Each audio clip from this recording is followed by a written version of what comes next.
Baik, selamat siang semuanya. Selamat datang di acara Talk Series bulan September ini.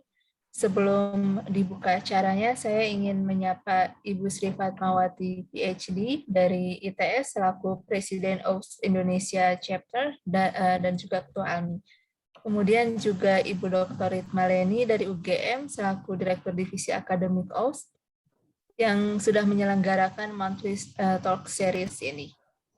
Para peserta webinar dari berbagai instansi, peneliti, dosen, dan juga mahasiswa, dan pastinya narasumber kita hari ini, Profesor Dr.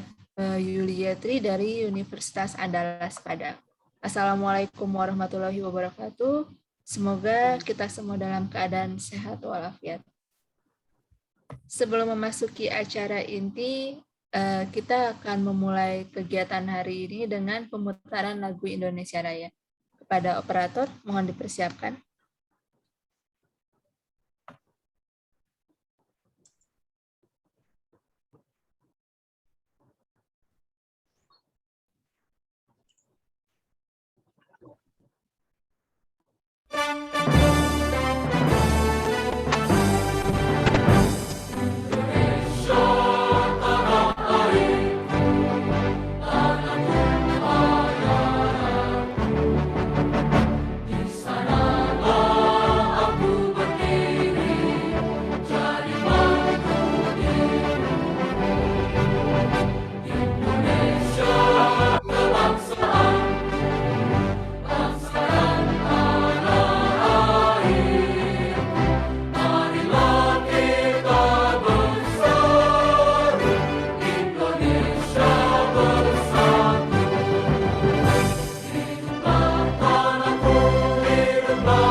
Terima kasih banyak.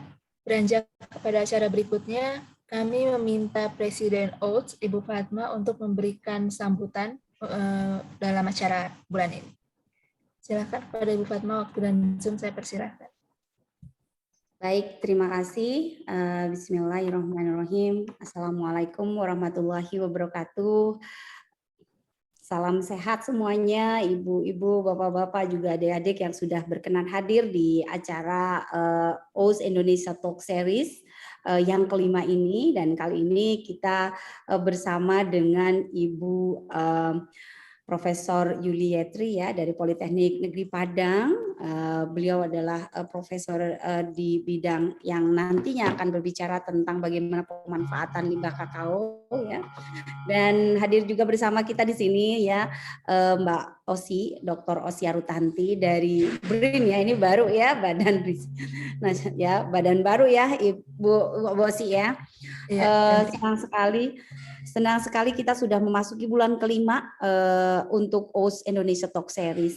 Kita mengetahui bahwa salah satu hal yang melatar belakangi kebangkitan nasional negara kita itu adalah kemajuan di bidang ilmu pengetahuan maupun yang dasar maupun dan aplikatif. Nah, harapannya di OAS Indonesia Talk Series ini kita akan selalu memberikan topik-topik terkini terkait dengan bidang keahlian atau expertise dari para member di OAS Indonesia.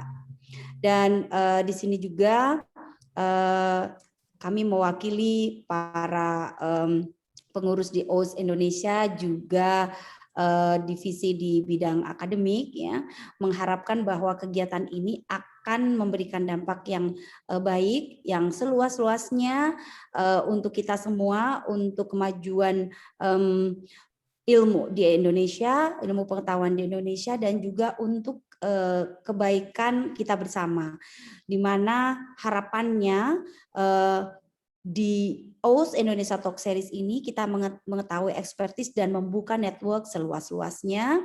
Jadi kolaborasi akan terjalin setelah OS Talk Series ini.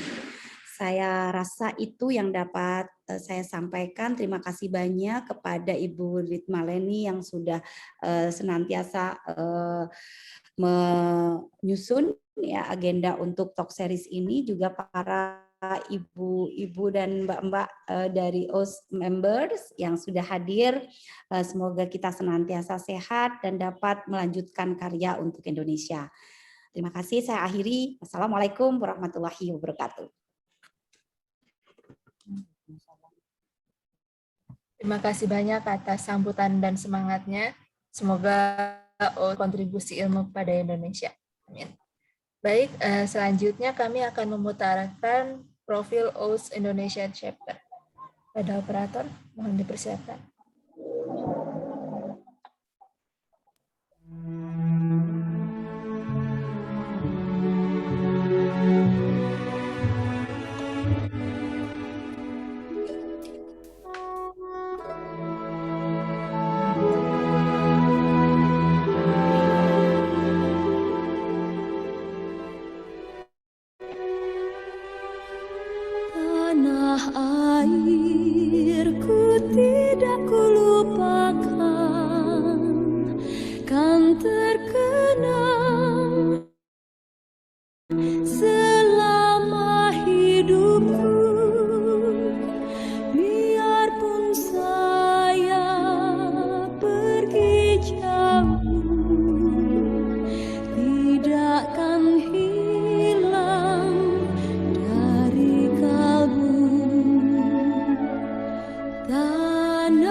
Ya, demikianlah profil singkat dari kegiatan OATS selama ini.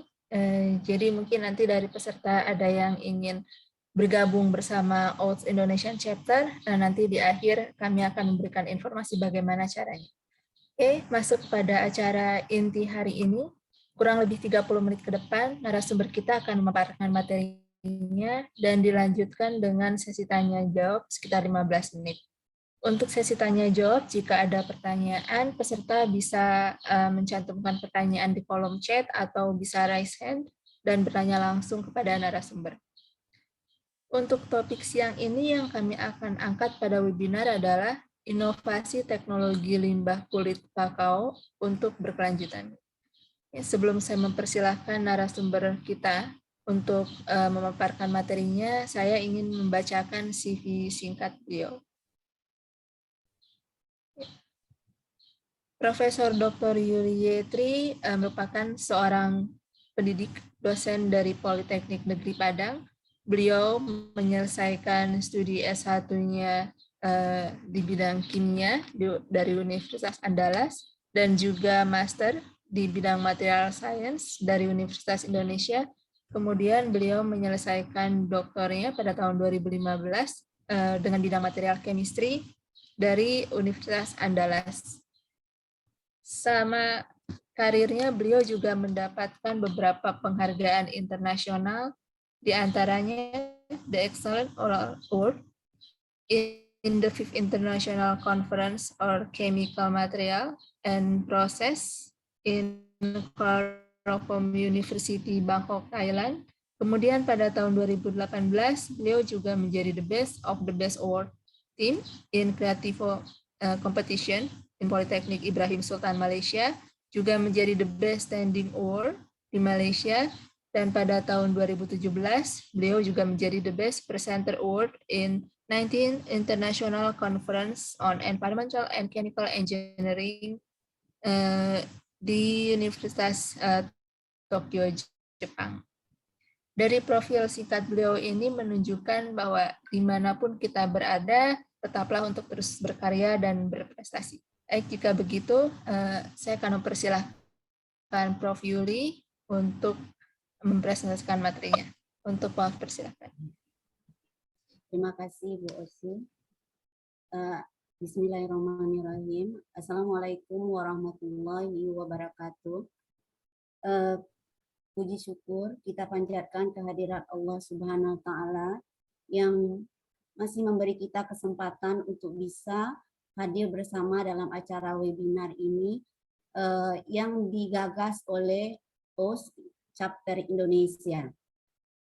Kemudian terima kasih kami ucapkan kepada Ibu Sri Fatmawati sebagai Presiden OATS Chapter Indonesia, kemudian Ibu Ritmalini sebagai panitia penyelenggara, dan Ibu Osi sebagai moderator pada acara ini. Selanjutnya, terima kasih yang tak terhingga kepada member OATS Chapter Indonesia yang ikut berpartisipasi di OATS Indonesia, serta partisipan yang hadir hari ini berbahagia. Dengan tidak memperpanjang mukadimah, saya share langsung ya Ibu Osi.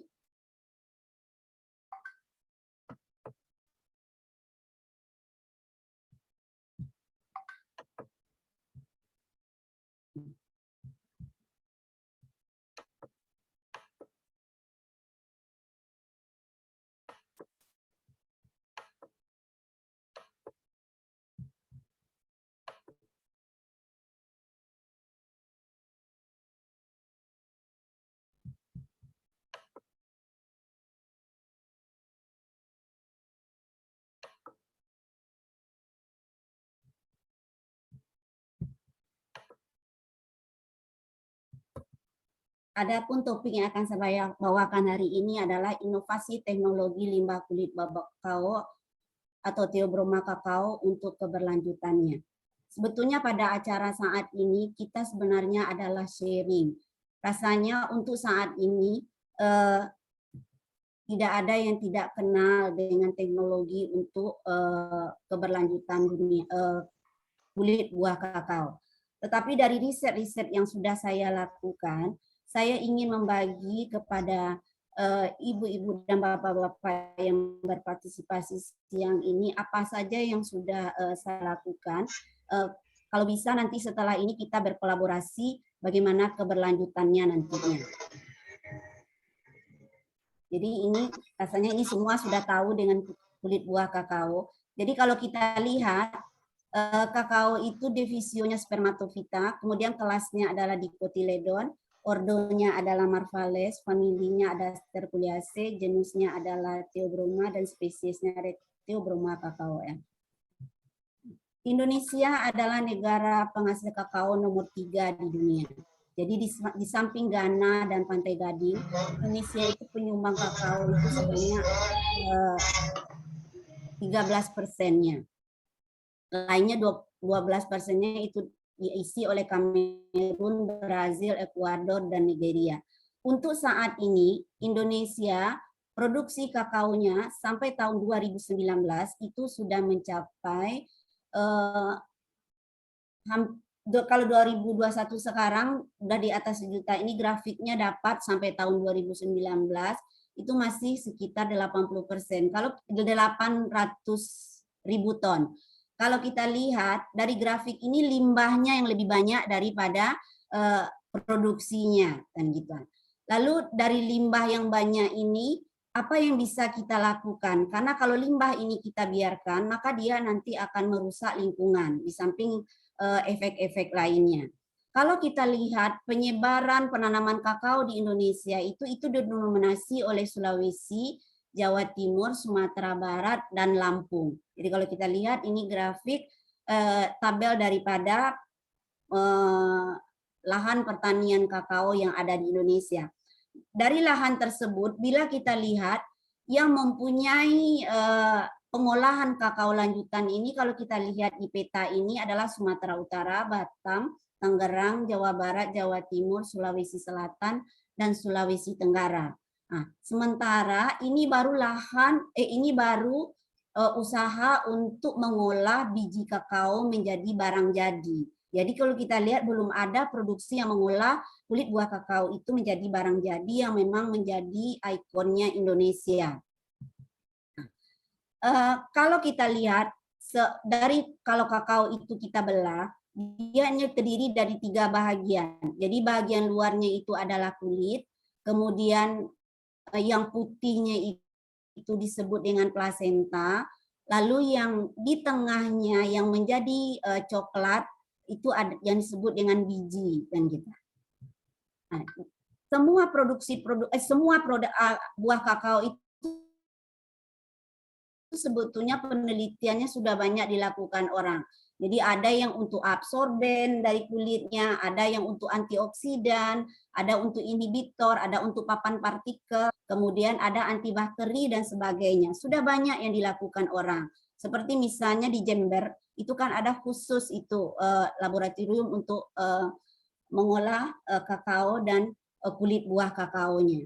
Tetapi di kesempatan saat ini saya ingin membagi kepada Bapak dan Ibu apa yang sudah saya lakukan terhadap kulit buah kakao ini. Masalahnya sekarang adalah Indonesia itu menggenjot sekali bagaimana lahan kakao ini ditingkatkan. Kalau lahan ditingkatkan, maka limbahnya juga akan meningkat. Karena dari satu buah kakao itu 75%-nya itu adalah kulit. Jadi 25% itu adalah biji dengan plasentanya. Sampai saat ini pengolahan kulit itu belum maksimal. Jadi masih banyak kalau kita lihat di kebun-kebun kakao itu yang kulit kakaonya dibuang begitu saja kan gitu. Kemudian kalau kulitnya ini dibiarkan dan tidak kita carikan solusinya, maka ini akan merusak lingkungan.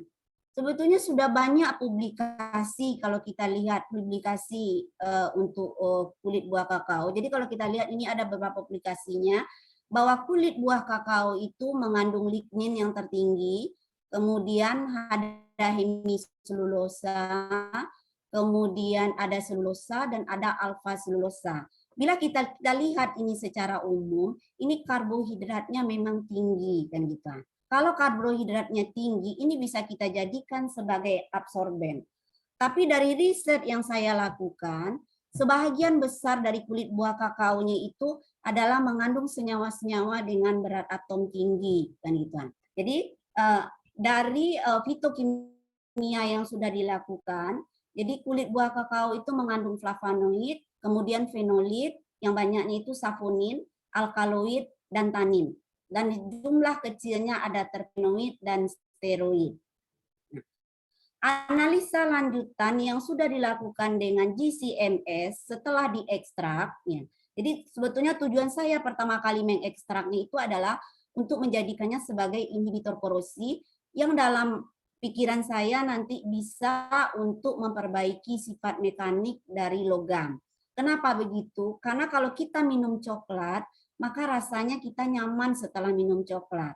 Sesuai dengan kita belajar biologi, kandungan yang ada di buah kadang-kadang itu tidak berbeda jauh dengan yang ada di kulit sama di biji. Nah, itu mulanya ide pertama kan gitu. Kenapa tidak kulit ini kita coba mengekstrak, kalau bisa nanti digunakan sebagai inhibitor. Setelah diteliti dari hasil GCMS itu ada 42 kandungan yang ada dalam jumlah yang terdeteksi, 42 puncak dominan yang keluar dari hasil GCMS.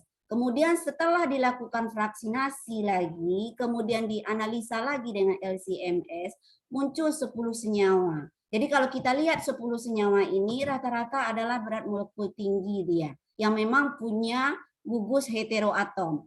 Gugus heteroatom yang dapat menyumbangkan elektron di permukaan logam nantinya. Dari hasil FTIR-nya memang sudah dibuktikan ada gugus OH, ada CO, ada CC, dan CH yang untuk menunjang hasil riset ini. Sebetulnya ini sudah banyak yang diteliti orang. Ya. Ini kandungan metabolit sekundernya yang sudah kami periksa, ya ini. Jadi teobromin, teofilin, kafein, ini dengan struktur yang hampir sama kan gituan. Jadi kalau kita lihat memang dia punya gugus heteroatom yang bisa mampu menyumbangkan elektron untuk bisa berikatan kovalen nantinya. Berikatan kovalen koordinasi dengan benda lainnya.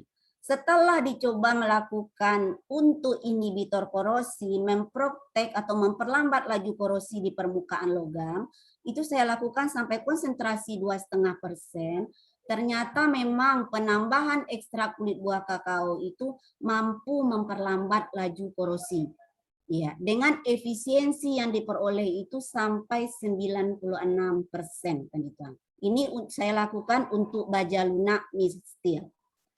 Setelah dilakukan pengujian sifat mekaniknya, ternyata ini yang sebelah ini adalah S-resip, sifat logam awal diterima.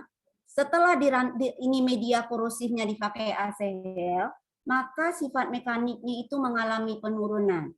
Lalu setelah ditambahkan ekstrak kulit buah kakao, sifat mekaniknya mengalami kenaikan. Kenaikannya itu, kalau kita lihat ini cukup signifikan, bahkan fatigue-nya itu hampir menyamai sifat awalnya.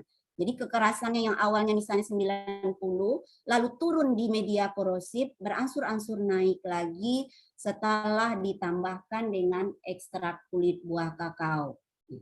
Ini sifat mekanik yang sudah diuji, kekerasan, tensile strength, sama fatigue kan gitu. Dari sini saya menyimpulkan ternyata memang kulit buah kakao itu mampu merecovery atau memulihkan logam-logam yang sudah mengalami penurunan sifat mekanik akibat dari proses korosi. Ini salah satu hasil penelitiannya. Jadi ini sudah dari SN curve-nya juga sudah diperlihatkan. Ini hasil fatigue-nya yang sudah diuji, ya, sampai konsentrasi 2,5% mampu mengembalikan kelelahan dari logam yang dialaminya. Tapi konsentrasi HCl yang saya pakaikan waktu itu adalah 1,5%. Analisa selanjutnya terhadap permukaannya atau dengan SEM ini memperlihatkan yang A ini adalah bentuk awal daripada logam setelah dipoles. Kemudian ini setelah ditutup dengan ekstrak kulit buah kakao, tanpa media korosif. Ini dia permukaannya setelah kena media korosif tanpa ditambahkan inhibitor. Setelah ditambahkan inhibitor pada saat di media korosif, ternyata permukaannya mampu menghilangkan karat yang sudah terbentuk di permukaan logam tersebut. Analisa ini selanjutnya didukung oleh data dari AFM. Topografinya memperlihatkan begini. Yang sebelah ini, yang A, itu adalah permukaan logam, ya, permukaan logam setelah dipoles. Yang B itu adalah permukaan logam setelah ditambah ekstrak kulit buah kakao. Yang ini, yang C itu adalah permukaan logam setelah ditambah media korosif HCl. Lalu setelah ditambahkan inhibitor ekstrak kulit buah kakao ke dalam media korosif, maka permukaannya memang mampu ditutupi, ya. Setelah dilihat ini mampu ditutupi oleh kulit buah kakao untuk memperlambat laju korosinya. Ini salah satu hasil riset saya yang sudah dipublikasi untuk membuktikan bahwa ekstrak kulit buah kakao itu mampu memperbaiki sifat mekanik daripada logam. Jadi kalau kita lihat proses adsorpsinya kira-kira seperti ini. Jadi donor atomnya itu adalah ekstrak kulit buah kakao, dia menyumbang elektron, lalu teradsorpsi di permukaan logam melalui ikatan kovalen koordinasi. Riset selanjutnya saya coba melakukan membuat karbon aktif dari kulit buah kakao untuk menyerap zat warna yang ada saya ujikan pada mie kuning. Nah, saya ujikan sama mie kuning, ini hasilnya. Ini adalah tatrazin. Biasanya di mie kuning itu adalah tatrazin. Dengan aktivatornya saya gunakan ZnCl2. Hasilnya menunjukkan ini tatrazin warna kuning. Ini warnanya setelah diserap oleh karbon aktif kulit buah kakao. Dan bila kita bandingkan dengan karbon aktif komersial, ternyata memang karbon aktif kulit buah kakao lebih tinggi daya absorpsinya itu sampai plus 90%. Sedangkan pembandingnya itu adalah karbon aktif komersial, ini sekitar 78,72%. Lalu dicobakan ke air mie, ini dicobakan betul ke air mie kuning itu, persentase penyerapannya itu sampai 82% dengan karbon aktif kulit buah kakao, dan dengan karbon komersial itu 80%. Data ini menunjukkan bahwa karbon aktif kulit buah kakao memang mampu menyerap zat warna yang terdapat pada makanan. Salah satunya ini yang dicobakan mie, lalu ada lagi publikasi yang lain, misalnya menyerap rondamin dan sebagainya. Lalu setelah dicobakan ke air, dengan parameter pH, warna, kekeruhan, BOD, COD, TSS, dan TDS, ternyata memang terlihat bahwa persentase kemampuannya juga cukup signifikan untuk warna sampai 90%, kemudian kekeruhan sampai 99%, BOD-nya 89%, COD-nya 88%, TSS-nya 98, dan TDS-nya 99%. Ini dicobakan dengan massa absorbennya itu 1 gram dan 2 gram. Ternyata di 1 gramnya itu lebih bagus daripada di 2 gram. Kemudian karbon kulit kakao ini saya cobakan membuatkan untuk papan partikel. Papan partikel dengan campurannya itu adalah limbah juga, limbah daripada tebu atau bagase. Hasil sementara yang sudah saya dapatkan dengan komposisi 50-50, sifat mekanik dari papan partikel yang dihasilkan itu sudah sesuai dengan standar JIS, A5908, SNI 0321052006, dan sesuai dengan FAO standarnya tahun 96.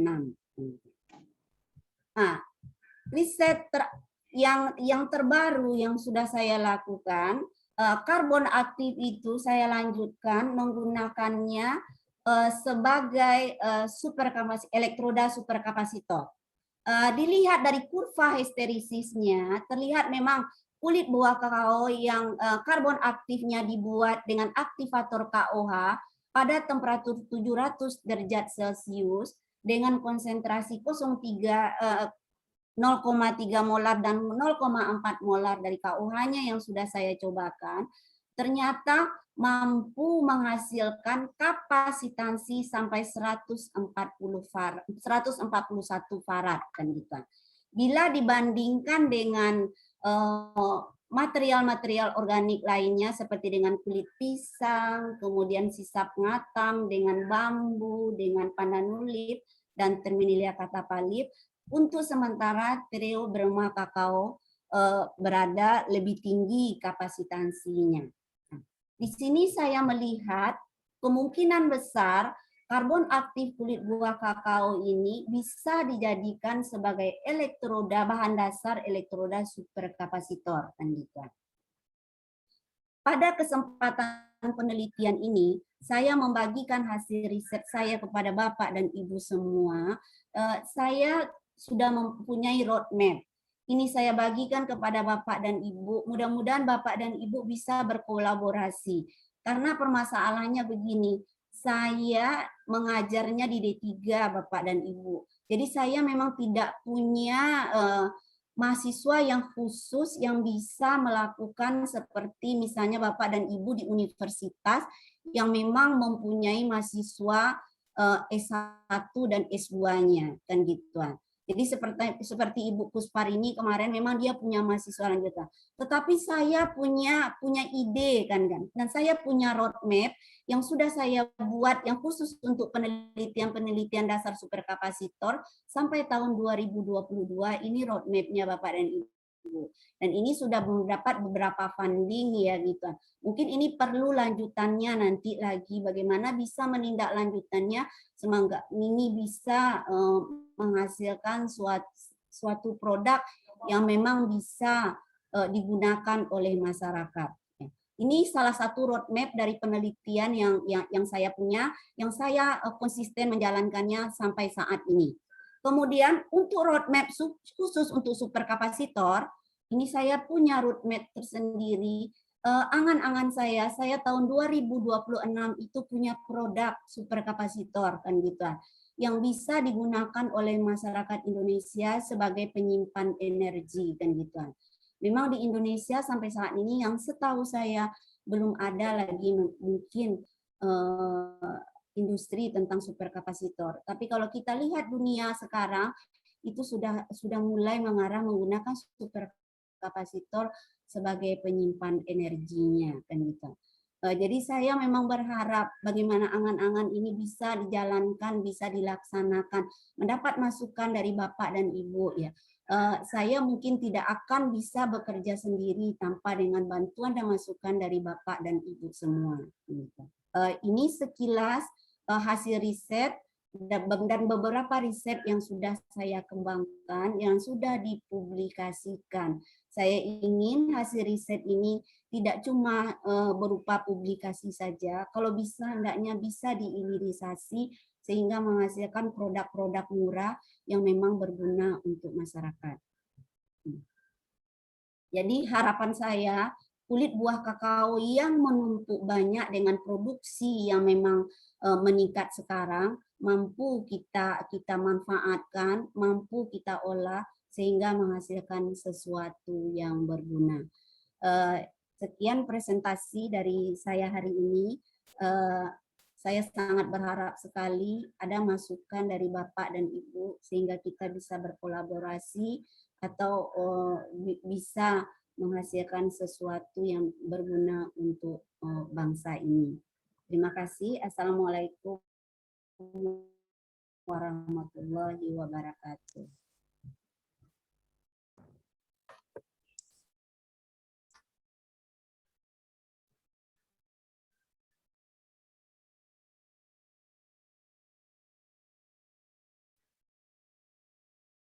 Ibu Osi.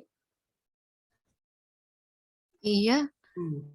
Bu Yuli, sebelum kembali ke Bu Osi lagi, Bu Yuli mungkin ini ya, Nggak usah pakai virtual background, Bu Yuli. Ini nggak kelihatan Bu Yulinya. Ya itu, tapi tidak bisa Ibu, kan karena hilang Saya yang coba lain di itu jadinya. lagi. Ah, Yang pilih tanpa background bisa nggak hilang di tadi itu di sudah Yuli pilihannya coba ini? Ibu, hilang dia. Iya, ini malah backgroundnya masih ada gitu. Kalau kami lihat di sini, Udah Bu Yuli hilangkan masih tadi. pakai background, virtual backgroundnya. Nah ini ya, berarti yang dipilih apanya Ibu? Kan kameranya aja dipilih lagi kan? Kemudian kan ada pilihannya tuh. Aduh, saya nggak buka kamera juga. Iya tuh nggak mau dia lagi.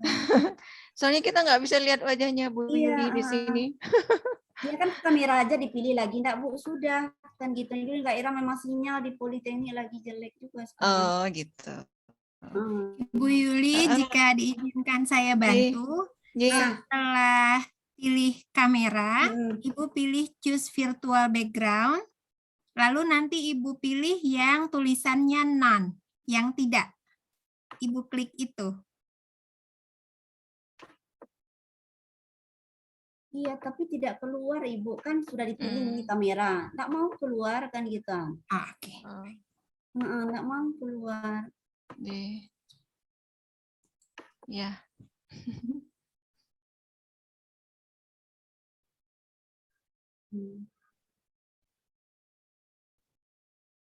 Iya.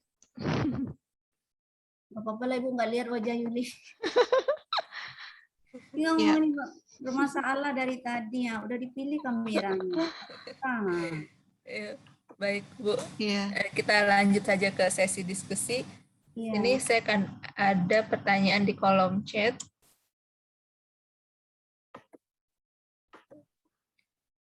Dari Ibu Robiatul Andawiyah dari ISTA. Pertanyaannya pertama, kenapa karbon aktif dari kulit kakao tersebut lebih efektif daripada karbon komersial ya Bu? Nah, itu yang pertama. Yang kedua, sejauh pengalaman Ibu selama riset, tantangan atau kesulitan apa saja yang dihadapi terkait prosedur atau perlakuan ujinya? Iya. Itu dulu, Prof. Yuli, pertanyaannya. Dari Ibu Robiatun ya Ibu? Iya. Oke. Terima kasih Ibu Robiatun. Dari uji ini kan baru yang saya lakukan masih di tahap awal ya Ibu, dan sudah beberapa kali diuji. Yang kalau kita lihat kenapa karbon aktif kulit buah kakao itu lebih bagus dari karbon aktif komersial ya. Dari hasil BET-nya itu luas permukaannya itu kemudian kerataan partikelnya itu memang lebih rata Ibu kan gitu kan dari hasilnya ya, dari BET. Kemudian dari stabilitasnya juga lebih stabil dibanding saya juga enggak tahu ya karbon komersial yang kita gunakan ini, kita kan tidak tahu jenisnya apa kan gituan, karena kan kita beli ini karbon komersial, ini digunakan mahasiswa untuk praktikum, tidak dijelaskan itu bahannya apa, apakah dari tempurung atau dari bahan organik lainnya. Tapi sejauh yang kita gunakan sampai saat ini yang sudah kita ujikan terhadap air kotor, terhadap zat warna, nah, itu memang kelihatan lebih efektif dari uji-uji yang sudah kita lakukan, dari BET-nya, dari TGF-nya, di TGF-nya kestabilannya kita lihat memang karbon aktif kulit buah kakao itu lebih stabil ya, kita lihat kan gitu. Kemudian daya absorpsinya kita lihat mungkin itu ya karena permukaannya luas, kemudian karena kestabilannya cukup stabil, maka dia mampu mengabsorb lebih baik dibandingkan dengan karbon aktif komersial. Kemudian tantangan yang Ibu tanyakan, Ibu sebenarnya saya ngomong di sini ini memang berbagi untuk mencari teman bagaimana bisa riset bersama. Mungkin saya berbeda dengan Bapak yang jadi. Kalau di universitas yang jalurnya akademisi, Bapak dan Ibu punya lab dan punya anak bimbingan yang bisa diarahkan memang untuk meneliti sesuai dengan kemauan atau keinginan dari pembimbingnya atau keinginan dari promotornya. Tapi saya beda, Ibu. Saya jadi profesor di kandang orang kan gitu. Kemudian saya mengajar D3. Tapi saya tidak patah semangat. Jadi untuk menghasilkan riset-riset yang berkualitas, maka saya kadang-kadang join dengan universitas, join dengan FMIPA, join dengan fakultas teknik. Tapi itu semua tidak bisa dominasinya saya. Nah, saya cuma bisa memberikan, loh ini ide saya, Pak. Ini riset saya, Pak. Kemudian saya punya dana yang seperti ini kan gituan. Kita bisa join itu. Saya ingin sebetulnya seperti Bapak dan Ibu kan gituan, punya mahasiswa bimbingan yang memang kita pembimbing satunya kita yang mengarahkannya. Saya ada membimbing S1, ada membimbing S2, ada membimbing S3. Tapi itu tidak bisa sepenuhnya karena saya tidak bisa jadi promotor penuh kan gituan. Saya cuma bisa jadi co-promotor. Maka saya tidak akan patah semangat walaupun tantangan saya anggap ini adalah sebuah tantangan bagi saya untuk bisa menambah network, menambah relasi, sehingga saya bisa berbagi dengan Bapak dan Ibu yang ada di sini. Itu Ibu Robiatin, mudah-mudahan Ibu Robiatin nanti bisa kita bekerja sama. Udah, Bu Osri. Untuk penjelasannya. Masuk ke pertanyaan berikutnya dari Bu Rita Andini. Dari semua uji coba yang pernah dilakukan, paling potensi tinggi limbahnya untuk apa ya? Dari ini yang sudah lakukan ada sudah 8, tapi tadi saya tidak menyebutkannya semua. Yang paling yang saya itu lanjutkan sampai sekarang itu adalah untuk inhibitor sama untuk elektroda superkapasitor. Karena elektroda superkapasitor ini saya gigih melakukannya sekarang karena itu sesuai dengan program pemerintah kan gituan, untuk memanfaatkan dengan krisis yang ada kita sekarang, mudah-mudahan bisa sebagai salah satu penyumbang untuk mengurangi krisis terhadap minyak bumi dan sebagainya. Jadi ini nanti elektroda superkapasitor itu masuk kepada riset renewable energy. Nah itu. Oke, terima kasih Bu Yuli. Lanjut pertanyaan berikutnya.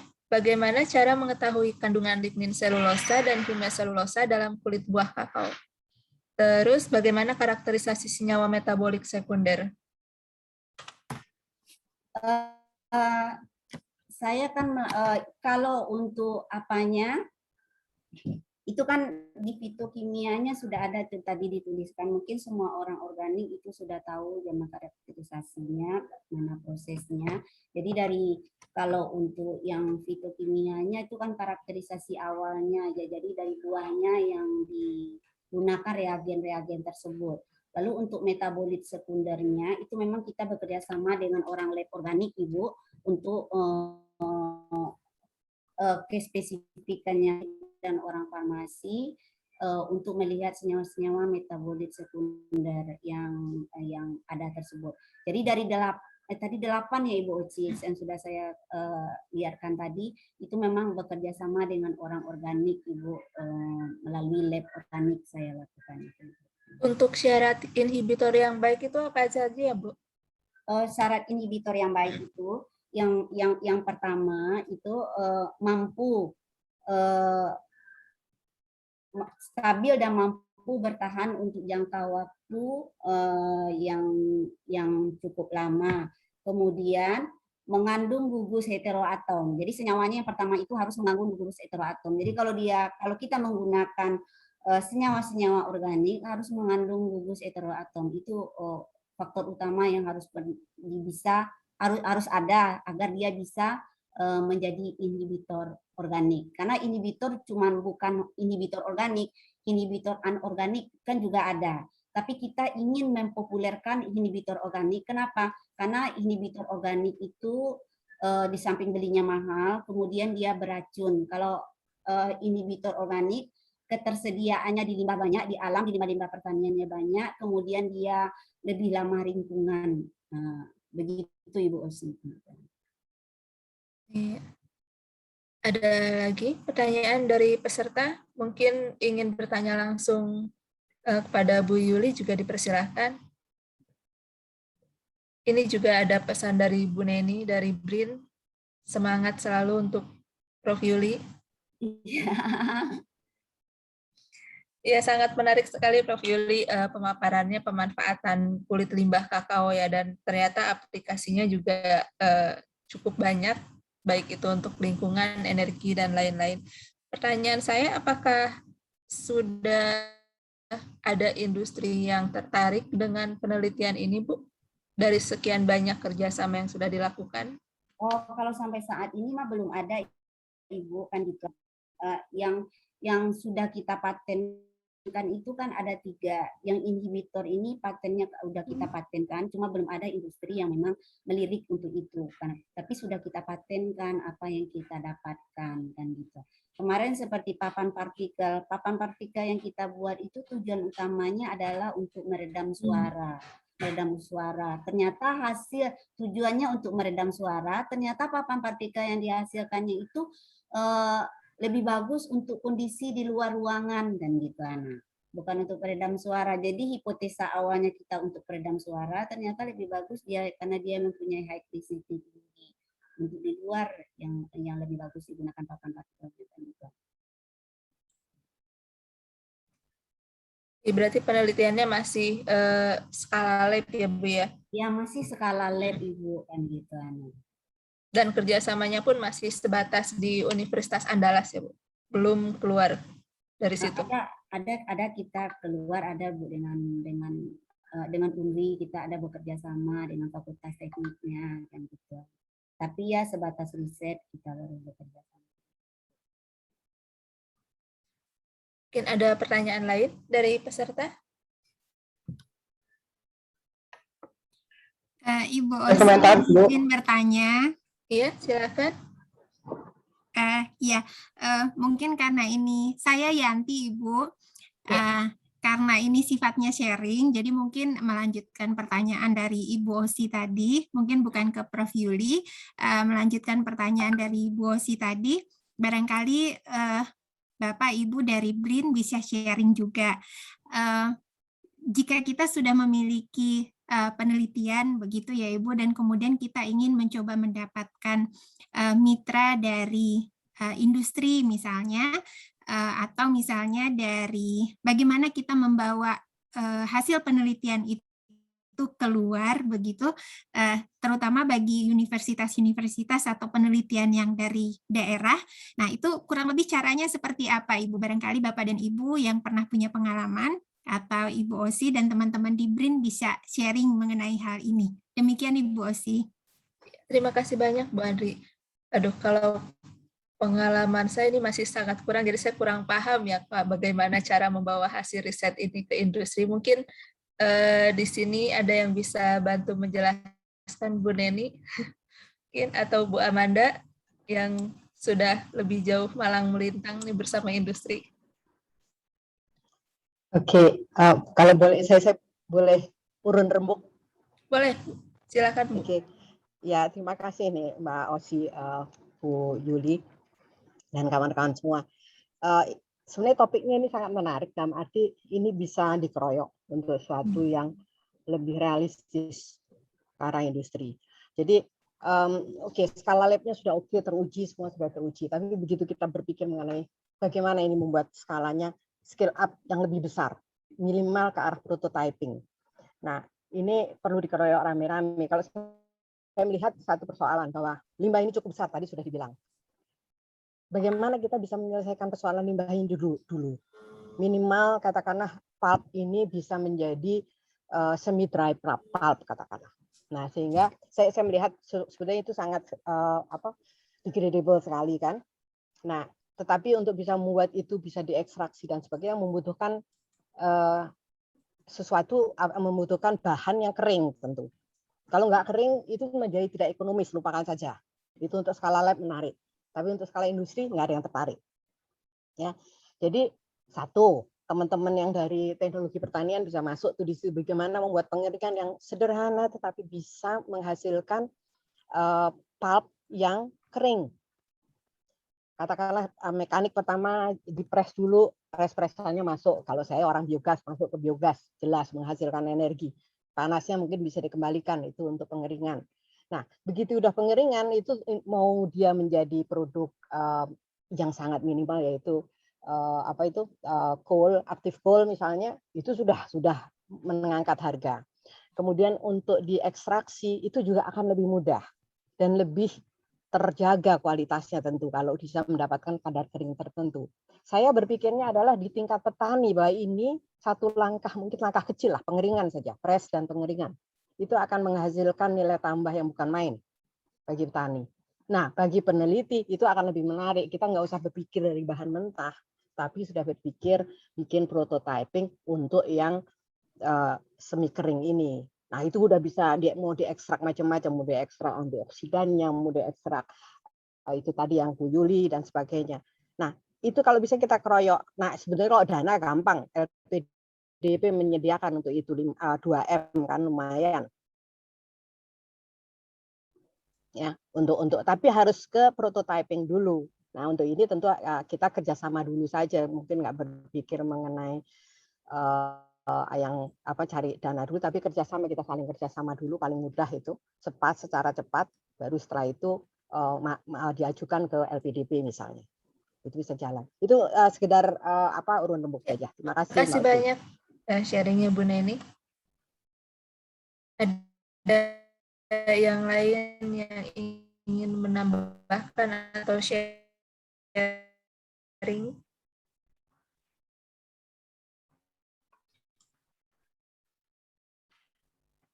Ini sedikit menambahkan ya Osi ya, karena nama disebut nggak enak kalau disebut karena kita membawa produk kita ke industri itu memang kita sendiri harus mengenal ya produk kita itu yang kira-kira visible untuk diproduksi dalam skala besar itu yang mana gitu. Seperti pengalaman saya sendiri, ada beberapa produk dari penelitian saya, tetapi hanya beberapa saja yang masih visible, yang bisa dikomersialisasikan atau bisa diproduksi dalam skala besar. Nah, dari kita mengenali produk-produk kita dengan lebih baik itu, kemudian kita bisa mulai memperkenalkan. Jadi kalau saya biasanya, saya akan kontak beberapa industri terkait dan mengirimkan sampel saya. Nah, dari situ kita akan diskusi lebih lanjut. Nah, ketika sampel kita itu dicoba, karena biasanya memang industri itu akan mengadop apa yang kita teliti jika memang produk kita itu memiliki value, memiliki keuntungan lebih. Jadi yang dilihat itu tidak hanya sainsnya aja ya, kalau kita biasanya melihatnya dari segi sains, tapi dari segi keuntungan.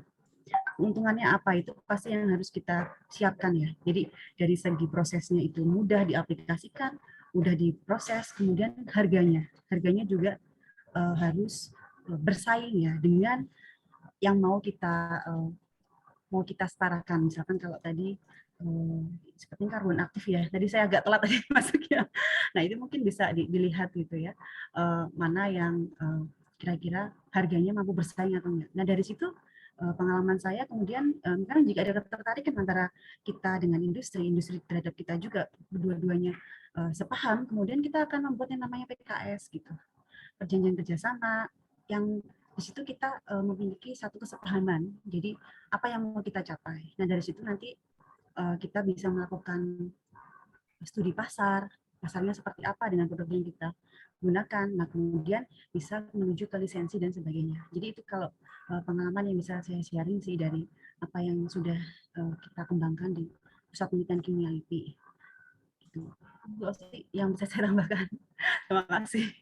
Baik, terima kasih banyak Bu Amanda. Ya, itu Bu Yuli dan tim Bu Yuli sharing dari ya segelintir orang BRIN yang sudah berpengalaman lebih ya. Maksudnya saya juga masih jauh dari situ, risetnya masih skala lab. Jadi saya juga kurang paham bagaimana pendekatannya kepada industri secara langsung.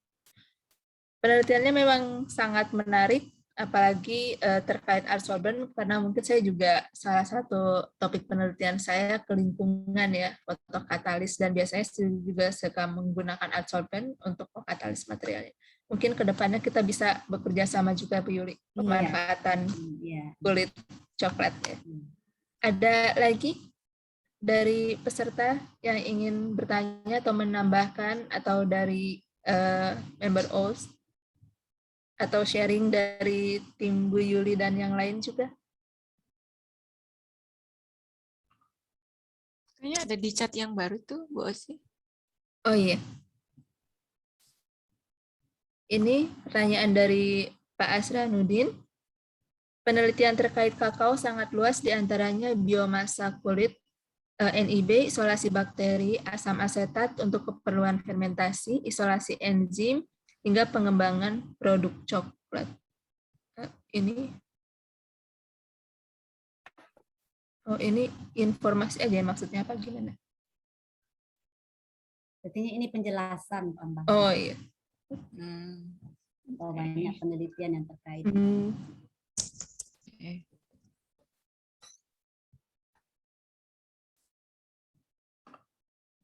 Ada lagi yang ingin disampaikan atau ditanyakan? Jika memang tidak ada, karena keterbatasan waktu, saya akan mengakhiri sesi diskusi. Mohon untuk tidak meninggalkan dulu Zoom-nya, karena setelah ini kami akan menyerahkan token atau sertifikat kepada Prof. Yuli sebagai apresiasi kami.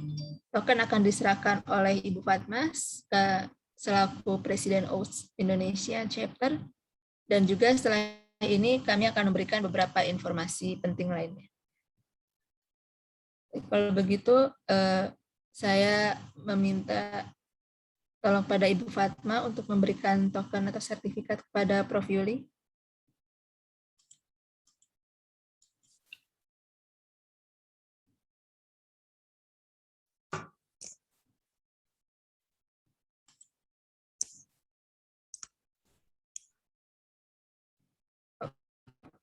Oh, Bu Fatma masih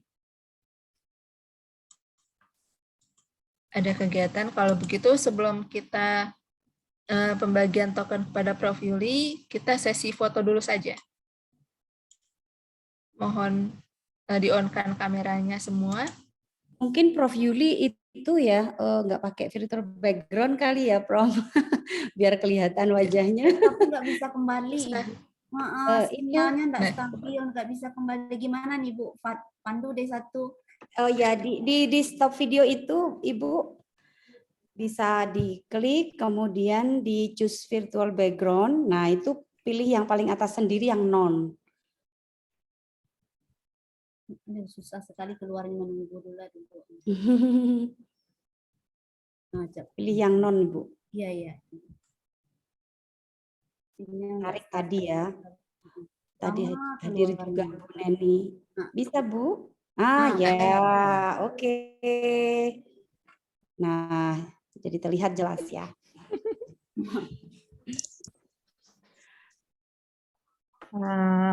Baik, Ibu-ibu, saya akan mengambil sesi foto, ya. Ini di sini ada 2 screen di tempat saya, jadi nanti apa-apa yang dari saya semuanya siap aja kalau gitu. Baik, untuk yang pertama, 1, 2, 3.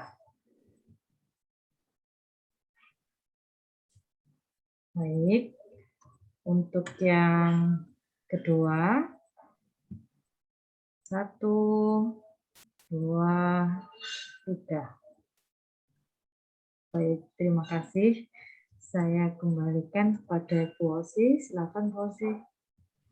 Oke, karena Ibu Fatma sudah kembali, kami akan menyerahkan token atau sertifikat kepada Prof. Yuli. Silakan, Bu Fatma. Baik, terima kasih. Bisa di-share ya. Terima kasih banyak Mbak Osi, Ibu Bapak sekalian. Tadi kita sudah bersama-sama menyimak presentasi dan juga paparan serta harapan-harapan tentang network dan kolaborasi ke depan bersama Profesor Dr. Yuli Yetri MSI, dan kami atas nama OAS Indonesia mengucapkan banyak terima kasih. Berikut token of appreciation dari kami kepada Bu Yuli, Prof. Dr. Yuli Yetri MSI sebagai speaker untuk OAS Indonesia Talk Series seri kelima. Terima kasih Bu. Sama-sama, Ibu. Ya, saya rasa yang kedua mungkin kita akan menyampaikan sertifikat kepada Mbak Osi, tidak ya?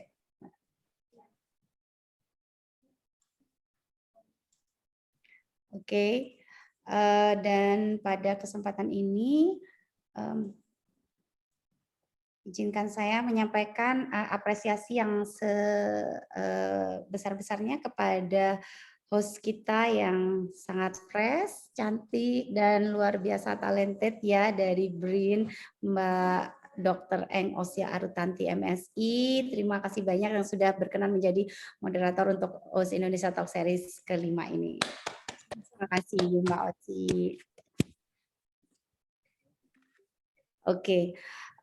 Saya rasa itu untuk talk series kali ini, Mbak Osi. Saya kembalikan lagi kepada Mbak Osi. Terima kasih banyak, Bu Fatma. Berikutnya kami ingin menyampaikan 2 informasi. Yang pertama terkait talk series untuk bulan Oktober. Oke. Jadi bulan depan kami akan menghadirkan Dr. Renatwitri Wahyu Lestari dari Universitas 11 Maret dan juga Dr. Silvana Dwi Nurherdiana. Biasanya kita mengadakan acara tiap tanggal 20, tapi untuk tanggalnya nanti tentatif akan menyusul, yang pasti akan diadakan bulan Oktober. Dan untuk topiknya sendiri akan kami share berikutnya. Ya, setelah informasinya terkumpul semua. Yang kedua adalah informasi bagaimana atau tata cara jika ingin menjadi member OST Indonesian Chapter.